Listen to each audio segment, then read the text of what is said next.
You're listening to the Show We Go Baseball podcast.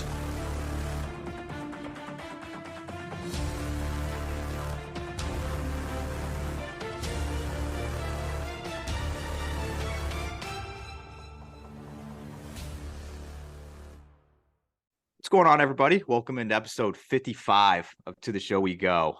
We got a full house today. We got Chris Henrique and Jamie Gatlin, along with myself, Andrew Parker. We got a special guest today. We're not on the player side right now, and we're not in the media side of the world. But we have he caught the baseball world by storm. I know I was pretty heavily invested when the draft was going on. But we have the president, CEO, and chairman of Baseball United, Kash Shaikh, on hand with us today. So, Kash, What's up, guys?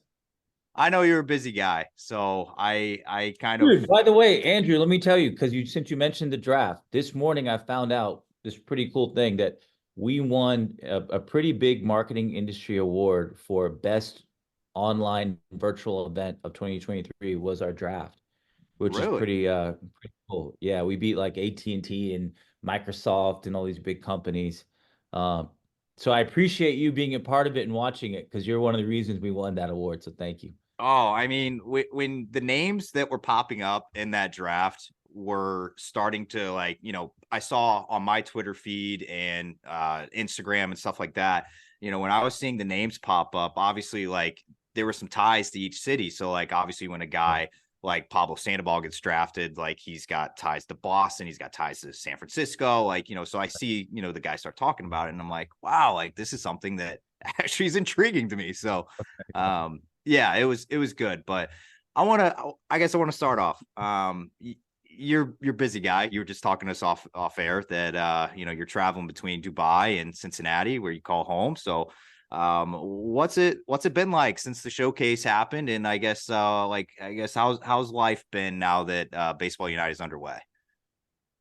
Well, it's been insane. It's been insane. And first of all, thank you guys for having me on. I appreciate you guys and everything that y'all do for the game and for fans. The showcase was nuts. I told my team we need to pull off multiple miracles to make this happen. One of the miracles was creating a field. Another miracle was getting our players there because, we're a startup and didn't have a full travel agency partner to just get the people there. And we had people stuck at airports in Caracas and people, not getting out of winter ball deals, other places in Latin America. So it was crazy. And the fact we got everyone there, we said a prayer and thanked the good Lord because that was a big deal. And then getting our broadcast production off the ground and our feet up across the world. We were in 127 countries with our broadcast, accessed by 200 million homes. So that was a huge thing for us, including we were on MLB TV here in the US and Fubo TV. They were great partners. That was another miracle. The fourth miracle was getting the fans into the stands. We did a good job with that. We didn't do as well as I wanted to be honest with you, because I think it was our dates changed 4 times in the last 4 months, not because of us, but because of some government stuff and shifts that were happening. And also, as you all know, the war across the region, nowhere close to Dubai, but just in respect for what was going on, we had to do some changes. So we ended up doing our showcase on Thanksgiving weekend, which was great for some folks and awful for other folks. It's a tough weekend. There was 28 other events happening in Dubai that weekend. So it was like, I was like, come on, can we get one like easy route here? Everything was just, the odds were stacked, but we feel good because we had more people at our event than the local cricket league had at their opening night, their opening days. And, that part of the world and the UAE in particular is not like the States where it's a culture that's used to going in droves to sporting events. It's just not really happened. The big national team events, like when India plays Pakistan or something like that, or a big rivalries, then you see people come. But otherwise, you might get 1,000 people at a cricket match, 800 people in a 25,000 seat stadium. So that's a huge other challenge that we have in the market of not the viewership is typically there from a broadcast, You know, in any sports league, that's the number one revenue driver. So that's great for us. But we have to kind of evolve and inspire this mindset of let's go to the ballpark. And we had about 4,500 people at each of our games. Like I said, I wanted a bit more, but given the timing and given everything that was going on, we felt good about it. The most important thing is that everyone there had a great time. It was a hugely diverse crowd. I mean, you probably had 30 different countries represented. You had different flags being waved, a lot of young people, and I'm sure we'll chat about, but a lot of cool innovations we had from a seating standpoint. So what I felt great about is that people who came had a great experience. So I was thinking life would slow down a little bit after the showcase, but it's been nuts. I was hoping to come back to the States quicker, but I had government meetings after that and a lot of things happening in Dubai. So I pretty much stayed there most of December. The great thing is all of our government partners were over the moon. They loved it. They never experienced it before. I mean, we had a Budweiser beer garden outside the stadium, dude. First time in history that that's ever happened. I mean, there was a lot of cool things that happened that we were able to push through. Difficulty level, 10 out of 10, with 10 being the most difficult thing I've ever done in my life, probably a 12. And we learned a ton and just grateful for our team that came together to make it happen. And we've been buried on planning for 2024 ever since then. So, it doesn't stop trying to do something that no one's ever done before. I have to ask as well about the team that you've surrounded yourself with. You have Hall of Famers, you have guys that have been in the industry for longer than I've been alive. Right. So what is that like, I guess, sitting down with, a guy who's about to be inducted into the Hall of Fame, Adrian Beltre, guys who were first ballot. It's incredible the names you have like that are helping you lead the charge. So I guess when you sit down in a room, in a meeting, Zoom call, anything with baseball greats like them, like I guess what is that like for you? It's a dream come true, man.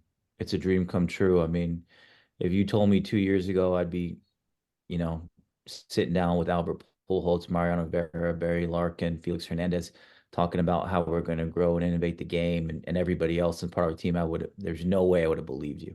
Now I'll tell you, like back in the day when Mariano Rivera was calling me, it was like, you know, the heavens were opening up. I saw my phone. I'm like, holy shit, it's Mo. And now I'm like, God damn it, Mo's calling me again, But because now we're in the weeds working on stuff. But I mean, morning I just got off a call with Mariano, Barry Larkin, Adrian Beltre, Robinson Chirinos.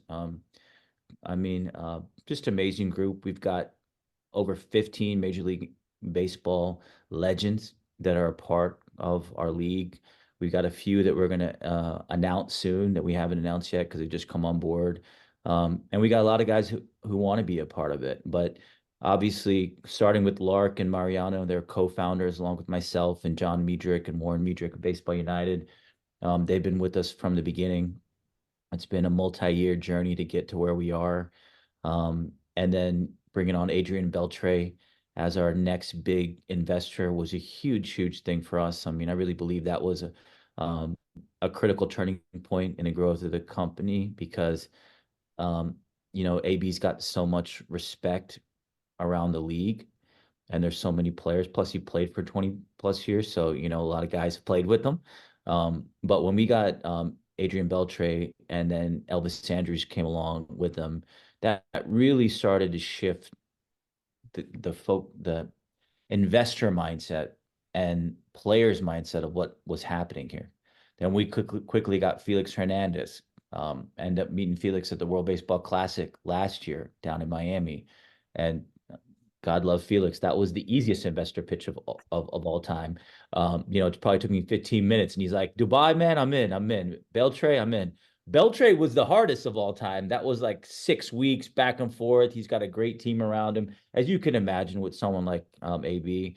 But that really kind of opened the floodgates, and we've been really blessed from everyone down the line, from Robinson Cano, Bartolo Colon, Robinson Chirinos, Nick Swisher, Ryan Howard, Shane Victorino, Hanley Ramirez, Rookie of the Year in the Marlins. I mean, Matt Barnes, All-Star World Series champion. It's been incredible, man. It's incredible. And to see those guys out in Dubai on the showcase, we had 8 of them out there on the field. It was pretty special. So they're a huge part of who we are and what we're doing. They've added so much credibility to the league. A bunch of us are going to be out in New York next week, meeting with Major League Baseball, as well as the Players Association. Seeing how we can grow the game together. We have the same vision of growing the game of baseball. Obviously, there's a connection between our two leagues because of the MLB investors. And beyond that, the players, as you mentioned, the draft. I mean, 70% of the guys we drafted were originally drafted by MLB ball clubs. 45% of our draft class played at the big league level. And you got guys like 3-time World Series champion Pablo Sandoval. You got guys like Robbie Cano, Didi Gregorius, who can still ball, by the way. And they're going to be in Miami in a couple weeks. Didi, Anderson Simmons are going to be part of the Curacao team playing in the Caribbean Series. So it's just awesome, man. As a guy that grew up loving baseball, baseball is my first love. To be able to be a part of this and working with this team is really special. So I got one more question before I shoot to Chris or Jamie. I don't want to hog up all the time here, but I was actually watching a sporting event just this last week that took place in Dubai, the DP World Tour for golf. And something that came across the broadcast that kind of triggered something as well that I wanted to ask you too. When, there's obviously golf is in a little different position than baseball, as in you're not directly competing with the MLB like how LIV and the PGA Tour are pretty much competing for talent. It's a whole different dynamic, I feel like. But I know the DP World Tour was talking about how when they were trying to get the fans in Dubai, it's just a whole different atmosphere. So Right. I wanted to ask, we had kind of mentioned the WBC, and I think that was a lot of this past WBC was incredible. And I feel like it opened up a lot of people's eyes, including myself, to baseball fans outside of America are very different than we are. So what is the atmosphere like in the stadium? I know you were talking about the numbers you were getting and you want more numbers, but with the atmosphere you guys attracted, what was that like, and how was it comparable to WBC, or was it more like American baseball?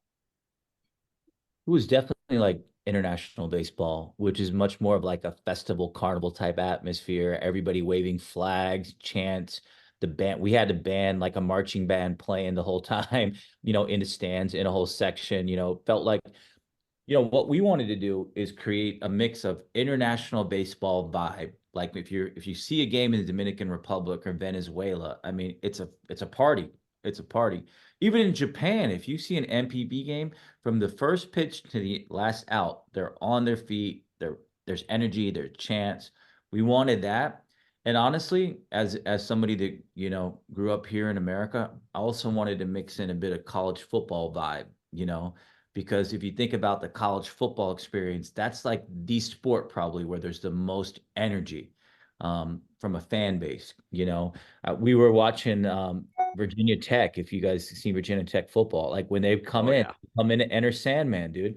So we're like, come on, we need that vibe. We played Enter Sandman on the stadium speakers when our players jogged in before the broadcast. It was sick, man. So it's like we wanted a college football vibe and an international flavor, and that's the beauty of international sports, international baseball, because when you look at Baseball United, we have over 25 countries represented on our roster.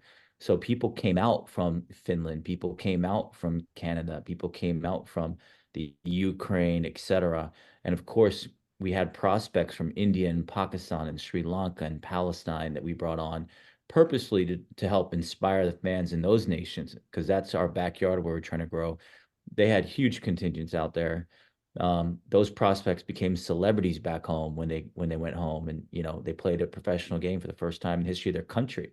So that's the beauty of the area and that part of the world.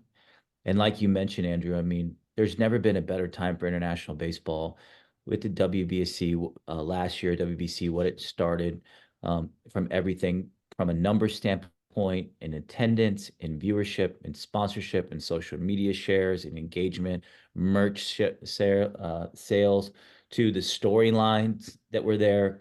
Mexico having a great run. Great Britain creating a presence. Some of the Eastern European teams having a great run up to the World Baseball Classic, helping spread the game there. And then, of course, you couldn't get better with Trout and Otani at the end. And I think that really helped a lot of people see that there's so much potential with the game of baseball. And for us, as we're sitting in cricket country. There's 2 billion people in the Middle East and South Asia. 1 billion of them are cricket fans. We want to inspire some of them to take on and fall in love with what we believe is the other great bat and ball sport in the world of America's pastime, and we're on our way. What has it been like to see, Baseball United grow from the ground up to where it is now and just be part of that process? Been a blessing, man. It's been surreal. It's one of those things where you're so locked in on building, and the way my mindset is to just kind of understand the vision and have that really clear, but just focus on the moment every day, what we got to do to get there. And there's so much work that's been done. And then when you look up and you say, holy crap, we actually did it. Like, we made history. We played the first games there. We've got these legends that are a part of it. We put a great product on the field to where Major League Baseball is calling us and saying, hey, we were impressed with the quality of play. We came up with some crazy innovations like the money ball that worked. 100 million views on social media of Pablo's money ball was pretty cool. And it's just been really special, Jamie. But there's so much more work to do. That's what's crazy about it. I mean, this morning I was telling our squad, I'm like, we don't really have much time to be proud of what we did, even though we are. We're really focused on what can we do better and where can we learn and how can we keep this thing going? Because it's an expensive thing to do too, to be honest with you. I mean, this ain't cheap, So it's a lot of investment and also a lot of fundraising that we still have to do. We did a great job. We had 16 sponsors that we closed in a matter of 5 or 6 weeks last year, which was pretty crazy. And we weren't able to close them or really push them because the date kept changing. But they were really happy with everything from Victus on down. So now we got, some more work to do to kind of close them up for next year. Because if we can figure out the financials of it, we know we have the foundation of the fan base.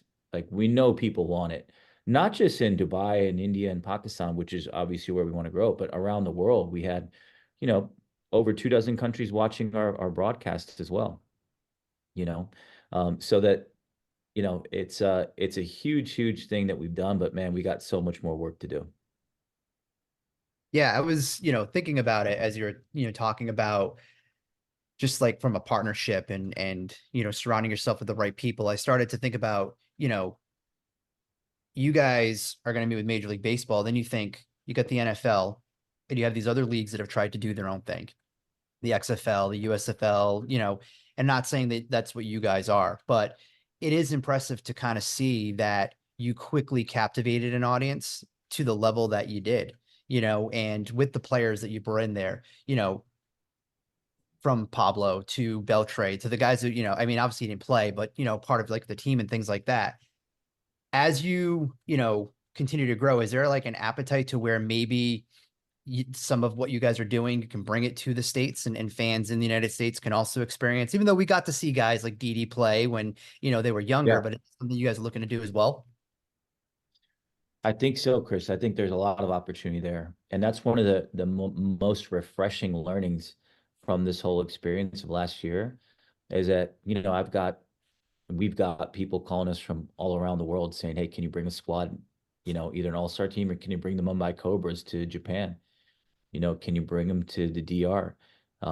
Is there a universe where after the Caribbean series next year, the winner plays a team from Baseball United, So I think that there's a lot of heart and a lot of energy for that.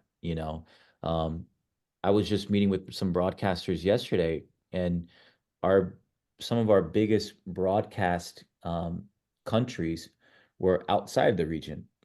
Japan was really watching everything that we were doing from the draft all the way through the showcase. Obviously, the U.S. we had a big broadcast footprint, but Venezuela was huge. Obviously Dominican was huge when you have Bartolo and Beltray and Pujols and everything. And we've got some gods of Dominican baseball as part of our team. So I think there's a lot of opportunities, and that's why I'm excited for our talks with MLB as well, because obviously, like you mentioned, Andrew, we're not trying to compete with Major League Baseball. We're all MLB fans. We view Major League Baseball as the crown jewel, but as you all know, there's more than a dozen other professional baseball leagues in the world. Obviously, everybody knows Japan and KBO, China, Taipei, Australia, though, DR, Venezuela, Nicaragua, Panama, Mexico, Puerto Rico. So there's a huge, huge market. As y'all know, most of those are typically called winter ball. They're winter ball leagues, November to February. We're going to be playing in the winter ball timing just by nature of the climate of where we're at, because it's hot as hell, outside those in that region. But we don't consider ourselves a winter ball league. You know what I mean? We're going to have a bridge schedule, and we're going to be playing around that same timeline. But what's cool about that is now, because of the nature of the season and the time of the year that we're playing, we naturally are a complement to Major League Baseball and the MPB, but we want to be the number one international baseball league on the planet based on, credibility and respect of the league, based on viewership, and based on quality of play. And, I really believe, like, our goal when we started this like 2 years ago, and I was like, if we could have that product in Dubai, the first game be a top 5 league team, meaning like we could go take that team and go beat a team from Taipei or beat a team from KBO, that would be pretty special. And honestly, I really believe that those two teams, you could have played an MLB team. They could play a 3-game series with an MLB team, and they could win some games. Like, how baseball is. And that's pretty cool. That's pretty cool, particularly on the batting side. On the pitching side, that's one way we want to continue to grow, especially with young talent. But we feel really good about the product that we have and the opportunity to now take that all around the world. And I was in Japan right before New Year's. I went to Tokyo. I met with the Giants, and I met with the Yomiuri Bay Stars, which is where, I'm sorry, the Yokohama Bay Stars. And that's where Trevor was playing this last year. And Yuli Gurriel played for the Bay Stars. They got a great fan base. And I was like, hey guys, what about before your season starts? I bring the Cobras over here. We bring an all-star team over here. We play the Giants, play Bay Stars, 3-game series. And they're like, are you fucking crazy? That's in 2 months. And I was like, what do you mean 2 months? There's plenty of time. But they're like, love the idea. It's just too quick of a turnaround. But the cool thing is they were interested. So who knows what's going to happen in 2025? And y'all know this year, I mean, look, Major League Baseball is doing the spring training thing in the DR.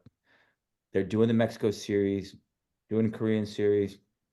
So that's pretty cool too, because there's a lot of synergies of what they're looking to do and what we're building. All right, guys, I have some rapid fire ones. If you guys have anything before I shoot to that. Uh-oh. I got one more. All right. What has it been like to work? We talked about guys like Beltray, but just to work with those stars who have been in the World Series and kind of get to know them on a more personal basis. And it's been awesome. And every single one of our guys has been so humble, such high character guys. That was one of the things that we looked at, Jamie, when we were trying to find the right astronauts, the right pioneers to be the first ones to set foot on a baseball field in the Middle East, is not just how well they played on the field, but their character and their mindset and their integrity off the field. And Eddie Diaz, our vice president of baseball operations, John Muedrick, executive VP of baseball ops, they did an incredible job. Carlos Mirabal, part of our baseball ops team. Carlos is a legend in Japan, by the way. If you look him up, they did a great job bringing a great group of guys together. And everybody was so humble. Everybody was so grateful for the opportunity and felt privileged to be a part of history. And they were all great ambassadors out there. Nobody had seen or touched a baseball player in that region before. So it was cool. I mean, all the guys were signing autographs, they were high-fiving fans. As y'all saw, we had cabanas on the field. I had this idea of like first ever courtside seating in baseball history. So we built these cabanas. It was insane. 5 minutes before the opening pitch, the first pitch, we're still putting up the netting to make sure where the cabanas are protected. It's like full on startup style, but we got them up. And dude, those were incredible. Kids loved them. I mean, we probably need to put more security on them next year because kids were just running around the field when balls were, hit, trying to get foul balls. And so we probably need to put a little bit of protection in between innings. They were running up, high fiving the players as they're coming up the field. So, but it was amazing, and all that stuff was so cool. And the players were open to it. They're open to being mic'd up. They're open to being followed around. The coolest thing, as a core brand building guy myself, there's so much we can do. There's so much we can do. Like all the stuff as us as fans that we're like, I wish we could put a camera here. Why don't they mic this person up? Or how are they going to do this? Like we can do that. We can put 3 drones in left field, center field, and right field and have them shadow the outfielders. Like there's so many things we could do from a content and fan experience standpoint, which is really, really exciting. Yeah, I was, as you were saying that, because it took me back, because like a few years ago, when we started, our writing, podcasting journeys and things like that, one of the like few common themes we talked about was the fact that I felt that baseball really didn't connect very well with fans. I think it's changing. I think it's definitely changing, but 5 years ago, I didn't feel like they were trying to tap into the Mike Trouts of the world. Shohei Ohtani is face of the game. You know what I mean? That's a different stratosphere. But being able to do those things to mic up people, to get the fan closer to the on-field play, to me, like that's innovative. That it's hard for Major League Baseball to do, but you have a unique way to where you can capture fans and get them closer to this game that does need to evolve. And, to hear and see those things, it is very refreshing to see that because it's outside the box and, you know what I mean? And you don't know until you try it. Right. Well, you're exactly right, Chris. I mean, and again, you're right. MLB's done a great job the last couple of years, and even seeing what they do at the All-Star game, the way that they're doing a lot more of the camera work, the mic'd up work, the different engagement activities that they do with the broadcasting on the field, they're doing great. But the reality is Major League Baseball has the oldest fan base in all of professional sports. The average age of an MLB fan is 57 years old. The average age of a cricket fan is 34 years old. The average age of a baseball fan in the Middle East and India is 26. 26. So you're talking about literally less than half the age of an MLB fan. And that's the huge opportunity. I mean, that's the exciting opportunity. So, and as you mentioned, I mean, one of the best parts of Major League Baseball being the oldest professional sports league on earth is the history and the heritage and the romance and the pageantry. I mean, I got my little calendar where I flip of trivia, of each day you got to flip and get a little trivia, thing. And like, it's just crazy, learning who had most doubles in 1896. You know what I mean? That's what's cool about MLB, but it's also one of the limiting factors because you can't mess with it too much because then you mess with stats and history and records and all that, which is so core to the game. For us, it's a blank slate. When we bring on a 6-run money ball, it's not messing up records or history or heritage. There's no asterisk needed. And that's what's cool about it. And what that does, like you mentioned, Chris, it enables us to open up a whole new avenue to a whole new group of fans that typically wouldn't watch the game. Whether it's because of the money ball, if it's because of the fact that we have these prospects integrated in to the teams representing their countries. Our designated runner rule actually enabled us to put in prospects from Pakistan. The first run in Baseball United history was scored by a prospect from Pakistan. I mean, that dude, they had a parade for him when he got back to Pakistan. You know what I mean? It's crazy. Now it was on like an error, but it's fine. He still scored. So all that is really cool. The on-field seating, and we have so many other ideas as well. We don't have extra innings in Baseball United. We have a home run derby. Two players from each team, 10 pitches each, and whoever's got the most home runs wins. And if it's still tied, then it's a swing off and you go back and forth. And we didn't get to do that in the showcase, but that's going to be fun when we do that. So there's a lot of cool things we can do to engage a younger fan base, a more diverse fan base, and an international fan base. I am looking forward to the home run derby to decide games. That's I mean, it makes sense though. It's like a shootout in hockey, like how if the game's still tied, like they're going to a shootout. So it's like not really a huge difference. But Major all League right. Baseball, when it comes to the home run derby, every year I feel like there's the biggest whiff that they have is they have the targets that are out, in the stands.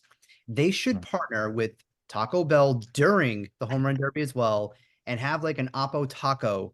You know what I mean? Like, Right. that is every time the home run derby, I'm like, that is a missed opportunity. You get free tacos when the first dude steals the base in the World Series. I'm like, Oppo taco it's a term that is in people use it in social media. Every time there's a highlight, there is a connection there. Well, there you go. We might be able to do that. We might be able to do that for ourselves. I met with Bentley last week, and I was like, okay, if you want to park a Bentley in center field, we could probably figure that out, and have the center fielder hop over it or whatever. But there's so many cool things that we could do, which is cool. And the other interesting thing before the rapid fire is also, the baseball fan in that part of the world, it's a premium fan base, so like higher educated than rep population, higher income, you know, higher percentage of employment, online more, social media creator, streams more games. It's a very engaged, influential, attractive fan base. And like I said, I've been building brands most of my career, all my career, and it's the dream fan base for a marketer or for any brand to capture. I think that's the biggest thing that brands haven't figured out yet. Obviously we met with Nike and Under Armour and everybody, and last year before we did the showcase, and everyone was like, "Love what you're doing." They were kind of like wait and see, though. You know, we had a few great brands like Victus and stuff who were on board from the beginning, but I think it's a huge missed opportunity still for brands because if you think about it, there is no baseball infrastructure there at all. If the four of us wanted to create a baseball glove company right now, we'd be the first one in the market over there. If you drive around Dubai, you can't buy a freaking baseball. If you go to the store to buy a baseball, if you're lucky, if you somehow find one in the whole country, it's going to be soft and squishy. You know what I mean? It's going to be a little play ball. The gloves are like this big. They're like little kitty gloves. So, there's a huge opportunity for brands to come in and piggyback on. And when I talk to brands, I'm like, that's the best time to launch your product when you can launch with a whole league that's doing 90% of the marketing for you because we're educating the fan base, we're getting inspired about baseball, etc. So there's just so much opportunity. It's a ton of work to make it happen, but we're gonna try our best to crack it. All right, Cash. It's that time of the show where I have some very random quick questions for you. I didn't know we had to do this. Kavan didn't warn me about this. It's okay. I ask a lot of the people that come on here. So every episode we do is a new guest. Right. So it's like it's an interview every time. So I've asked these questions for the most part to a lot of people, but I want to know outside when you're not on like traveling the world, when you're not building brands. I know you've been busy the past 20 years. I understand this, but when you're not working, what is a guilty pleasure of Kash Shaikh? Oh my God. Guilty pleasure. Dude, it's probably what I'm doing right now. And it's the least sexy thing possible. Because at 40, I don't know how old you guys are, but I'm 44 now. And what happens at 40 is for some psychotic reason, you become a bird watcher. You become a bird watcher, dude. Like, okay. I could say I'm running, I'm lifting weights and stuff, but look, I'm gonna tell you the unsexy part. I got a bird feeder right in front of my office right here. It's snowing, and I'm looking at cardinals and blue jays and house finches and shit, dude. that is my guilty pleasure because it enables me to just have a few minutes to reset my brain, man. That's probably it. I like it. I'm still on the right side of Got a 30. couple woodpeckers too. Woodpeckers. Okay. Bird watching's after once you turn 40, guys. It sounds like it's in our future. You're trying to run a marathon. When you turn 30, you're trying to do a half marathon or run a marathon. At 40, it's like, okay, let me watch some birds. I haven't gotten that one yet. I've gotten a lot of different stuff, but we have not. I've gotten video games. I've gotten like candy on the last episode, but I've never gotten bird watching. So that's good. I'm not proud of it either. I'm not proud of it. It's just, it is what it is. It's unique though. I like it. It's not like I'm exercising until like you said. No, I like it. Bird watching, we'll stick with it. All right. I'm curious about this one, so I have to ask you. With you traveling the world, you talked about earlier, you have guys from numerous amounts of countries in the league. How many languages do you speak and how many do you want to learn? I speak three. I speak, fluently English, Hindi, and Urdu. And I'm pretty conversational in Spanish. I would love to learn Arabic because of where we are. It's a difficult language. It's a very difficult language, to learn like as an old guy like me, but I'm picking it up, because the biggest way to learn languages, as you all know, is immersion in the market. So I'm starting to pick up some words within it. But I'm a huge believer in just travel and culture and connecting, regardless of baseball. I mean, I was very blessed when I was at Procter and Gamble. They created a job for me to lead marketing in developing markets, and that was all of Latin America, South America, Africa, Asia, the Middle East, Eastern Europe. With P&G, I visited 51 countries in a 3-year period.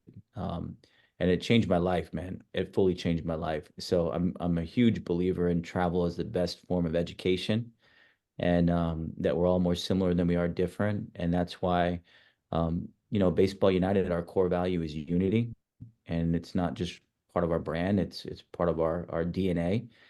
And we want to bring people together. And the best way to bring people together that I've learned in life is sport. It's the great equalizer and it's the great connector.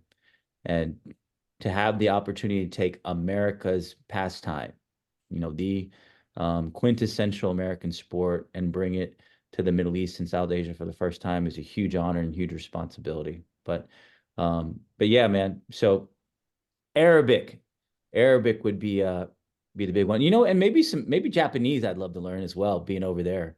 I got a few words though. I figured out a few words.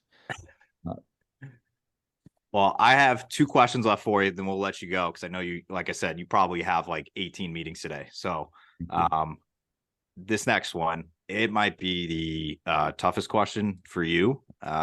So I have to ask it. You're a UT guy.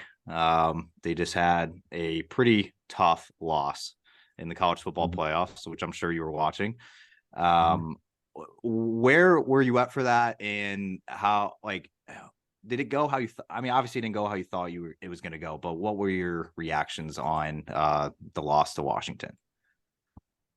I was in Dubai having to get a little ghost stream of it, so that's what sucks because no college football over there. But I was bummed about it. I really thought we had a chance to win it all, and it's been a long climb for UT.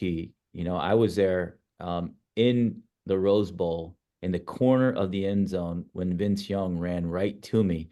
I was sitting in the stands, but I just happened to be the best place on the world that moment when UT beat USC to win our last national championship. And Vince Young somehow, through God's grace, became a good friend of mine through our work with BSB. So, I'm a huge Longhorn fan. You can't see it. We got some stuff up there, but it's progress though, man. And Sark just signed a multi-year extension because people were nervous that he might go take Saban's spot in Alabama, but he's going to be there for a while. And I think they're building a great team. And, I'm a big believer that culture is the most important part of any organization. And I really believe that Sark and the coaches down there are building a great culture. So I feel good about UT in the future. Yeah, we covered the Red Sox AAA team this past year out in Worcester, Mass, and they had a Longhorn side of the locker room in there because there's the former closer for the Longhorns a few years back is in AAA for the Red Sox, and there's a infielder that played shortstop for the Longhorns for a few years that's also in That Worcester Trey? right Was now. that Trey? Is Trey Uh, Paltini or Chase Shugart, and okay? then David Hamilton is the middle infielder that was with Texas. But they sat their lockers were right next to each other. I think David Hamilton had his Longhorns jersey in his locker, his College World Series jersey. So it was pretty cool. But we always got our fix of UT everything whenever we'd go in the locker room. But That's um, cool. That's cool. I have one last question for you before we Oh, let you go. by the way, my fellow co-founder Barry Larkin went to Michigan, so he had a Oh, great he's a Michigan guy. So Lark's had a good run lately on some of his sports stuff, but he was super happy, obviously.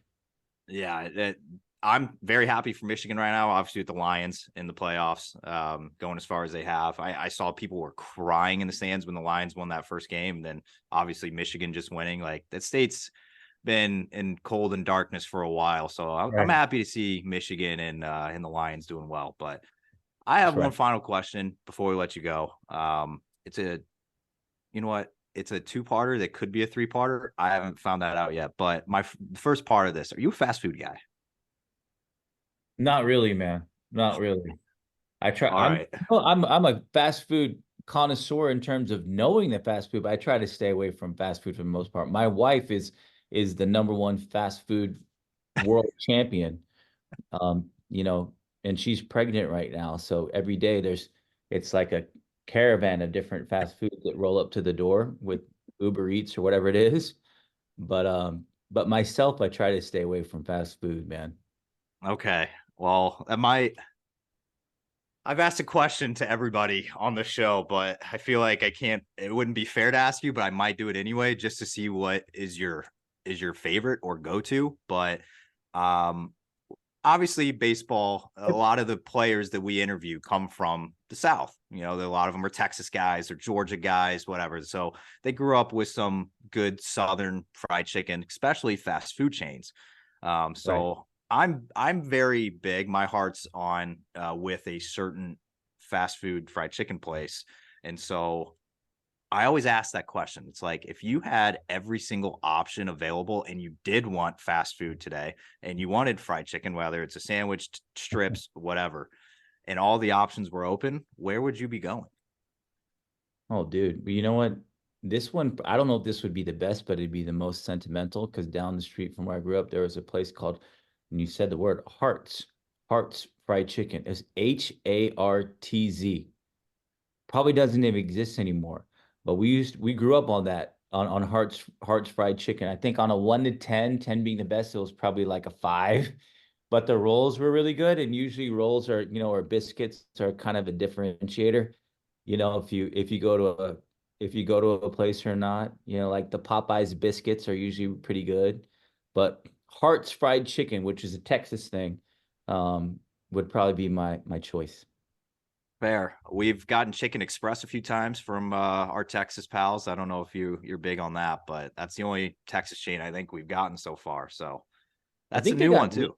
they got Lee's Chicken over here in Cincinnati too. I grew up yeah, that's in the Midwest as well. So Okay. all I right, never fair. tried that. I never tried that. That one looks a little sketchy. I stay away from that one, but maybe it's good. All right. Well, my heart's with Zaxby's. So if you ever see a Zaxby's in the South, you're driving around, whatever. I know they're in Texas, they're in Georgia, they're all over the Yep. place. Definitely go. I'll try. And we all have to try Skyline Chili sometime. I know you're Yep. that's a Cincinnati thing, but I feel like definitely need to get on that. But Cash, we appreciate all the time you've given us. 50 minutes of your busy day. So we definitely appreciate it. We're definitely looking forward to what you guys have in store that's going to go on in 2024. But thank you so much for hopping on with us. Thank you, guys. Great to meet you guys. Thanks for what you do. Looking forward to staying in touch. Thank you. Thank you. Thank you. We'll see you. Thanks, guys. Cash.